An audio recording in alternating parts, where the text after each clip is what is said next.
Hello everyone. UTET first, CTET first या UTET second और CTET second से related बाल विकास व शिक्षा शास्त्र के पाठ्यक्रम से संबंधित 30 प्रश्नों की सीरीज मैं चला रही हूँ, जिसमें पहले भी वीडियो अपलोड हो चुकी हैं। आप प्लेलिस्ट में जाके देख सकते हैं। यहाँ पर आपको प्रश्नों के उत्तरों के साथ साथ उसका स्पष्टीकरण भी दिया जाता है कि आप आने वाले समय में किस प्रकार से प्रश्नों के उत्तरों में अंतर देख पाएंगे और समझ पाएंगे कि उसका सही उत्तर क्या है और किसकी थ्योरी किस तरह की है, कौन, जैसे जीन पियाजे है या लेव वाइगोत्स्की हैं, तो वो उनके विचार कैसे थे और उनका सोचना किस प्रकार था, और समावेशी शिक्षा क्या है, या डिसलेक्सिया, डिस्ग्राफिया, ये किस किस तरह की बीमारियां हैं, क्या होता है। इन सारे MCQs में हम इन चीज़ों को समझेंगे। तो आप सभी प्लीज़ चैनल से जुड़ें, लाइक करें, सब्सक्राइब करें और कमेंट जरूर करें। तो बढ़ते हैं। आज का हमारा पहला प्रश्न है कि जीन पियाजे के अनुसार जीन पियाजे के अनुसार बच्चे क्या हैं। बच्चे ज्ञान को सक्रिय रूप से संरक्षित करते हैं जैसे जैसे वो दुनिया में व्यवहार कौशल का प्रयोग करते हैं तथा अन्वेषण करते हैं। देखिए, जीन पियाजे का यह मानना था कि जो बच्चे हैं वो व्यवहार कौशल का प्रयोग करते हैं और अन्वेषण करते हैं और ज्ञान को संरक्षित करते हैं। ठीक है, तो बाकी जो प्रेक्षणता अधिगम की बात हो रही है या उद्दीपन अनुक्रिया की बात हो रही है या पुरस्कार दंड की बात हो रही है, ये बात जीन पियाजे ने नहीं कही।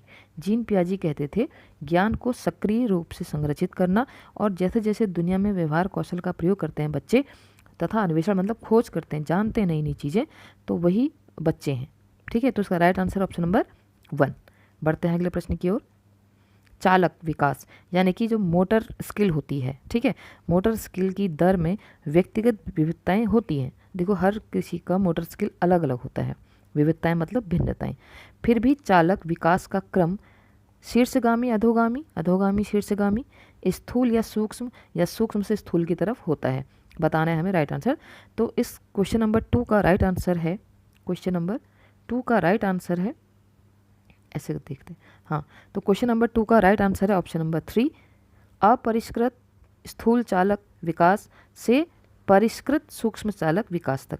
देखिए, अपरिष्कृत मतलब क्या होता है, जब कोई भी मोटर स्किल सीखी जाती है वो पहले ही ट्रेंड नहीं होता, अपरिष्कृत होता है। और स्थूल माने क्या होता है, मतलब स्थूल माने उसके समक्ष बहुत सारी चीज़ें हैं और वहाँ से वो डिटेलिंग में जाता है, सूक्ष्म की तरफ बढ़ता है बच्चा। ठीक है, और वहाँ से परिष्कृत होकर निकलता है। तो मोटर स्किल में भले ही व्यक्तिगत विविधताएं होती हैं, लेकिन उसका जो विकास का क्रम होता है वो स्थूल से सूक्ष्म की ओर चलता है। ठीक है, ये आप ध्यान रखेंगे, स्थूल से सूक्ष्म की ओर आप पढ़ें या अपरिष्कृत से परिष्कृत की तरफ ध्यान दें। तो ये इसका राइट आंसर है ऑप्शन नंबर 3। बढ़ते हैं अगले प्रश्न की ओर, क्वेश्चन नंबर 3। वह अवधि जो वयस्कता के संक्रमण की पहल करती है उसे क्या कहते हैं। देखिए, इतना ये तो बहुत ही कॉमन क्वेश्चन है। किशोरावस्था जब होती है उसके बाद ही बच्चे क्या होते हैं। देखिए, किशोरावस्था को एडोलसेंस भी कहते हैं। उसके बाद बच्चे मैच्योर होना स्टार्ट होते हैं, यानी कि वयस्क होना स्टार्ट करते हैं। तो क्वेश्चन नंबर 3 का राइट आंसर है ऑप्शन नंबर 1, किशोरावस्था। बढ़ते हैं अगले प्रश्न की ओर। एक बच्चा तर्क प्रस्तुत करता है कि हिंज को दवाई की चोरी नहीं करनी चाहिए। वह दवाई जो उसकी पत्नी की जान बचाने के लिए ज़रूरी है, क्योंकि यदि वह ऐसा करता है तो उसे पकड़ा जाएगा और जेल भेज दिया जाएगा। तो कोहलबर्ग के अनुसार वह बच्चा नैतिक समझ की किस अवस्था के अंतर्गत ऐसा कहता है। ठीक है, वो किस समझ के कारण ऐसा कहता है। देखिए, यंत्रीय उद्देश्य तो नहीं होगा, क्यों, उसका जो सोचना वो यंत्रीकरण नहीं है, सामाजिक क्रम नियंत्रक भी नहीं है, क्योंकि उसने ये नहीं कहा कि समाज दंड देगा, उसने कानून की बात कही है और कानून में दंड और आज्ञा पालन होता है। तो देखो, दंड, और उसने कहा ना कि उनको पकड़ा जाएगा और जेल भेज दिया जाएगा। तो बच्चे के अंदर कौन सी नैतिक समझ विकसित हो रही है, दंड एवं आज्ञा पालन की। तो क्वेश्चन नंबर 4 का राइट आंसर है ऑप्शन नंबर 3। बढ़ते हैं अगले प्रश्न की ओर। मौखिक संवाद जो बच्चे अपने आप से करते हैं उन्हें लेव वाइगोत्स्की क्या कहते हैं। देखो, जब बच्चे छोटे बच्चे जब आपस में बात करते हैं उसको अहम केंद्रित नहीं कहते हैं, उसको भ्रांत वार्ता भी नहीं कहते, उसको समस्यात्मक वार्ता भी नहीं कहते, उसको व्यक्तिगत वार्ता कहते हैं। तो क्वेश्चन नंबर 5 का राइट आंसर क्या है, ऑप्शन नंबर 2, व्यक्तिगत वार्ता। अगर आप प्रश्न ऐसे भी आ सकता है कि लेव वाइगोत्स्की ने या व्यक्तिगत वार्ता की बात कौन सा मनोविज्ञानी करता है, तो लेव वाइगोत्स्की ने ही कहा है कि बच्चे जब अपने आप से बातें करते हैं तो व्यक्तिगत वार्ता कहलाती है। बढ़ते हैं अगले प्रश्न की ओर। खिलौने, पहनावे की वस्तुएं, घरेलू सामग्रियां, व्यवसायों एवं रंगों का विशिष्ट लिंग के साथ संबंधित करना क्या प्रदर्शित करता है। देखिए हम लोग कहते हैं ना कि बैट बॉल लड़के के लिए है, डॉल लड़की के लिए है, और देखो है ना खिलौने की बात हुई, पहनावे की वस्तुएं अगर हम कहें ये फ्रॉक उसके लिए है, या ये सारी चीज़ें बोलें।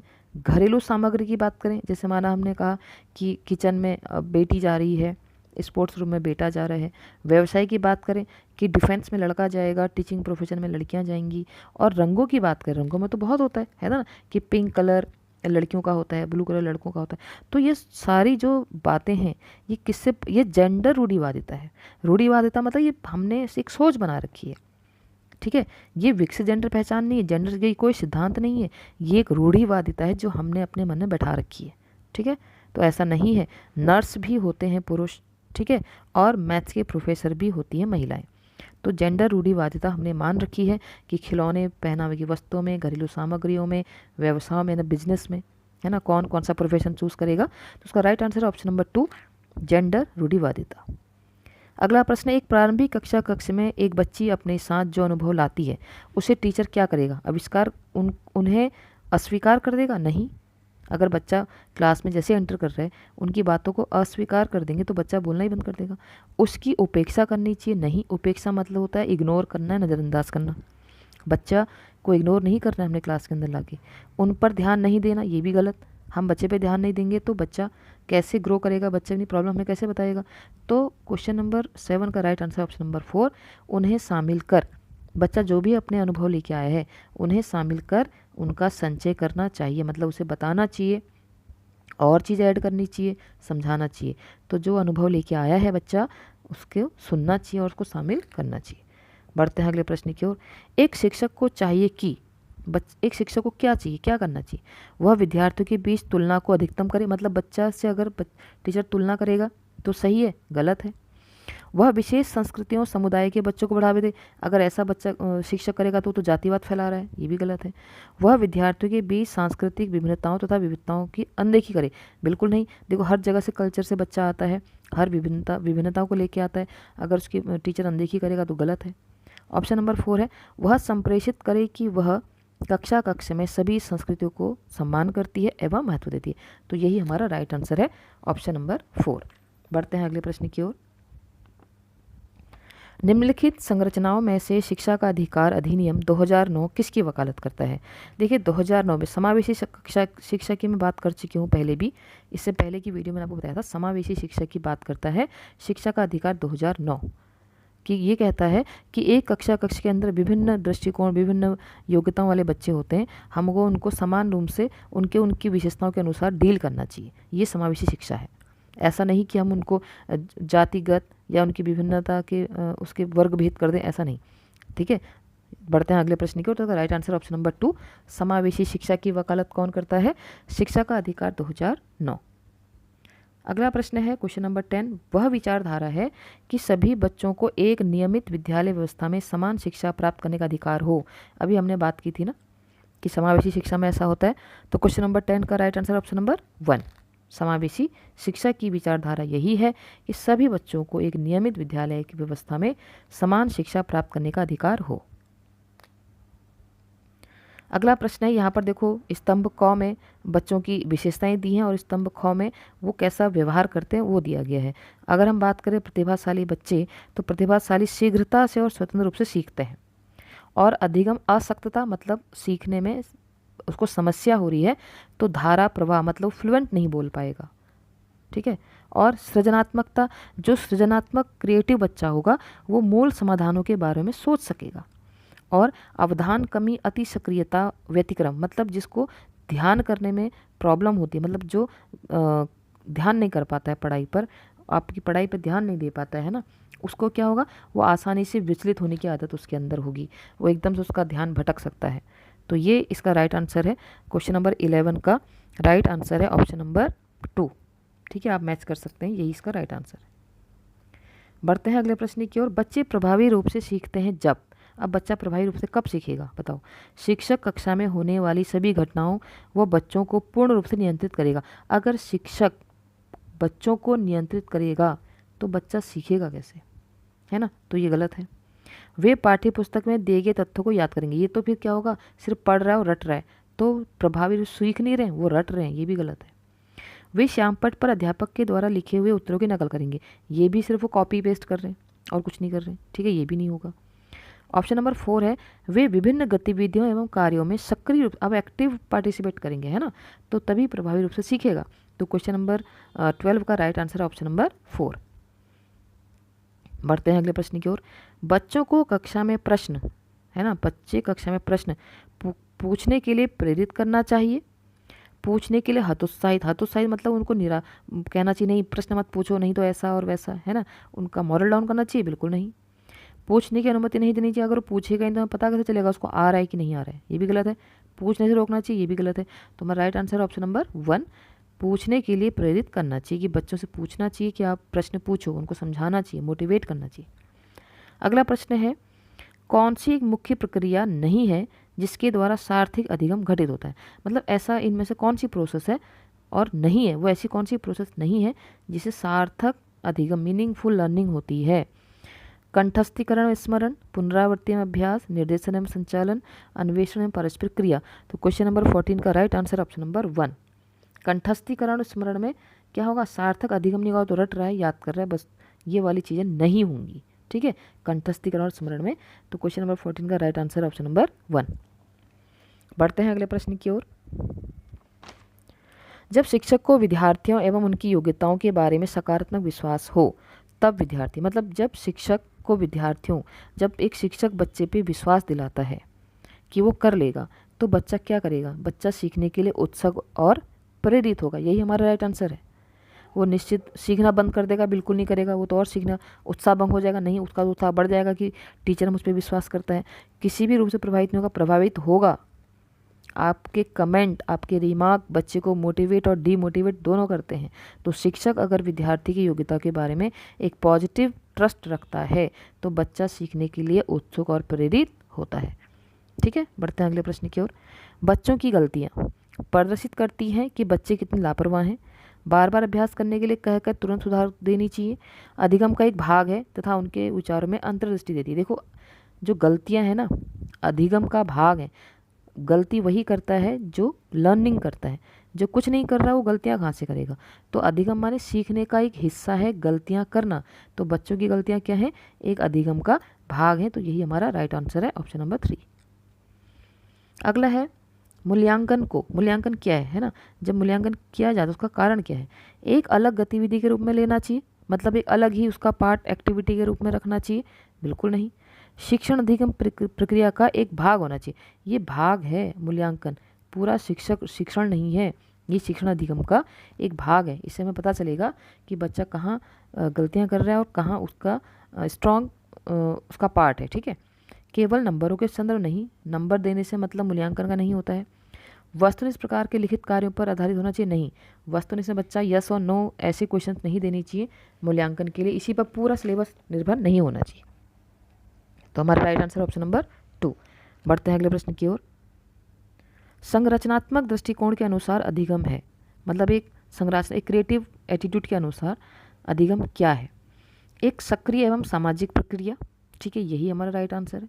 एक निष्क्रिय, निष्क्रिय होगा तो वो क्रिएटिव कैसे होगा, जानकारी खाली प्राप्त करेगा तो वो भी क्रिएटिव कैसे होगा, अनुभव के परिणाम के रूप में व्यवहार में एक परिवर्तन होने की प्रक्रिया, ये भी नहीं है।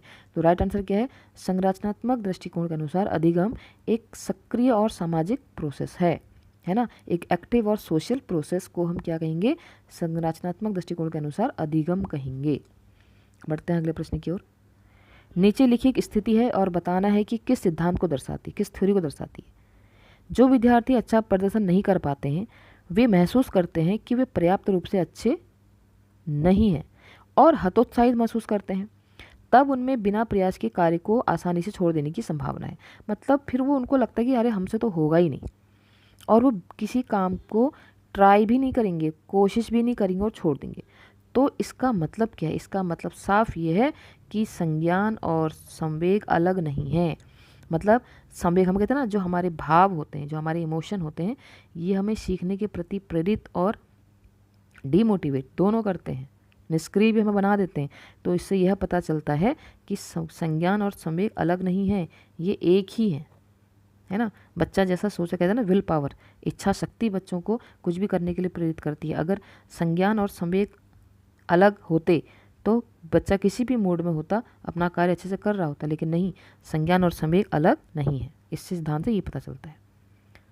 अगला प्रश्न है, एक शिक्षक बच्चों को प्रभावी रूप से समस्या का समाधान करने में सक्षम बनने के लिए किस तरह प्रोत्साहित कर सकती है। कि बच्चा कोई समस्या समाधान करे, इसके लिए क्या करना चाहिए। पाठ्य पुस्तक के सभी प्रश्नों के व्यवस्थित तरीके से समाधान लिखकर।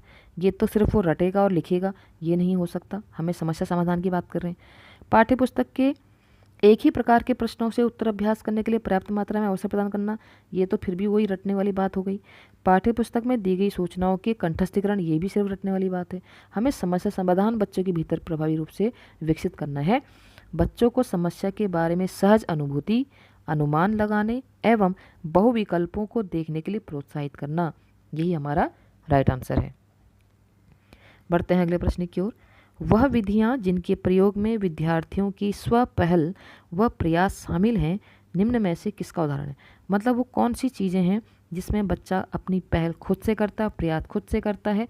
तो वो आंसर है क्वेश्चन नंबर 21 का ऑप्शन नंबर 3, अधिगमकर्ता केंद्रित विधि। अधिगमकर्ता मतलब सीखने वाला, जो खुद पर सेंट्रलाइज होकर काम करता है, उसे कहते हैं अधिगमकर्ता केंद्रीय विधि। बढ़ते हैं अगले प्रश्न की ओर।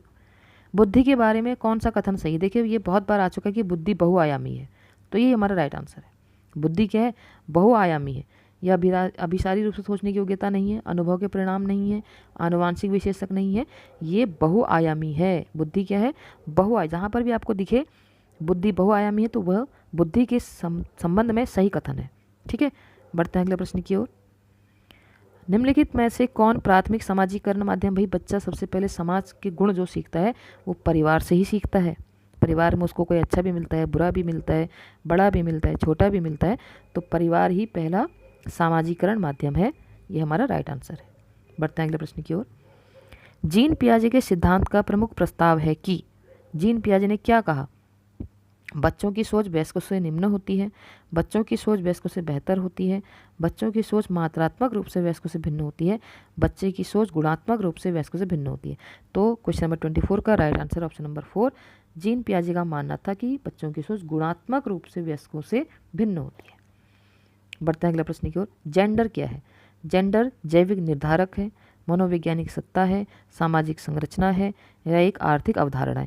देखो जेंडर ना एक सामाजिक संरचना है। ठीक है, ये सामाजिक संरचना है ना, पुरुष महिला जो भी हमने बना रखा है, ये एक सामाजिक संरचना है। ठीक है, तो आंसर क्या है, ऑप्शन नंबर 3। अगला है क्वेश्चन नंबर 26। निम्न में से कौन विकास के व्यापक आयामों की सही पहचान करता है। कि जब किसी बच्चे में विकास होगा तो किस रूप में होगा, शारीरिक, संज्ञानात्मक, सामाजिक और संवेगात्मक। यही हमारा राइट आंसर है, ऑप्शन नंबर 1। शारीरिक, संज्ञानात्मक, सामाजिक और संवेगात्मक। बढ़ते हैं अगले प्रश्न की ओर। बच्चे और उनके अधिगम के संदर्भ में कौन सा कथन सही है। कि बच्चा सीख रहा है, ऐसा कौन से कथन में दिख रहा है। तो क्वेश्चन नंबर 27 का राइट आंसर ऑप्शन नंबर 1। सभी बच्चे सीखने के लिए स्वाभाविक रूप से प्रेरित होते हैं तथा सीखने में सक्षम है। यही दिखाता है कि बच्चा अधिगम कर रहा है। ये हमारा राइट आंसर है। अगला प्रश्न है, प्रगतिशील शिक्षा में बच्चों को किस तरह देखा जाता है। ठीक है, प्रगतिशील शिक्षा में हम बच्चों को किस तरह देखेंगे, वयस्क के रूप में, निष्क्रिय अनुकारकों के रूप में, सक्रिय अन्वेषकों के रूप में, या खाली स्लेटों के रूप में। तो क्वेश्चन नंबर 28 का राइट आंसर है ऑप्शन नंबर 3, सक्रिय अन्वेषक मतलब एक्टिव, एक खोजी के रूप में, है ना। अन्वेषक मतलब खोजी, कि बच्चा क्या होता है, खोजता है कुछ ना कुछ, एक्टिव रूप में खोजता है, वही प्रगतिशील शिक्षा है। बढ़ते हैं अगले प्रश्न की ओर। लेव वाइगोत्स्की के अनुसार अधिगम क्या है। लेव वाइगोत्स्की अधिगम किसको मानते हैं, तो लेव वाइगोत्स्की मानते हैं एक सामाजिक गतिविधि ही क्या है, अधिगम है। बहुत इंपॉर्टेंट है, इसको समझेंगे आप कि लेव वाइगोत्स्की ने क्या माना, अधिगम क्या है, एक सामाजिक गतिविधि, एक सोशल एक्टिविटी को ही अधिगम कहते हैं। लेव वाइगोत्स्की ने ऐसा माना है। बढ़ते हैं आज के अंतिम प्रश्न की ओर। निम्नलिखित में से कौन सा पूर्व क्रियात्मक अवस्था काल के बच्चे को विशेषित करता है। मतलब ऐसा कौन सा है जो बच्चे की पूर्व क्रियात्मक अवस्था को विशेषित करता है। तो आंसर है इसका विचारों की अनुत्क्रमणीयता। ठीक है, जहाँ पर बच्चों की विचारों की अनुत्क्रमणीयता होती है उसे हम पूर्व क्रियात्मक अवस्था काल कह सकते हैं। ठीक है, तो आज हमने 30 प्रश्न किए, ऐसे ही आगे मैं सीरीज लाते रहूँगी। आपको पसंद आते हैं तो आप लाइक करें, जुड़े रहें। आज के लिए इतना ही, बहुत बहुत धन्यवाद।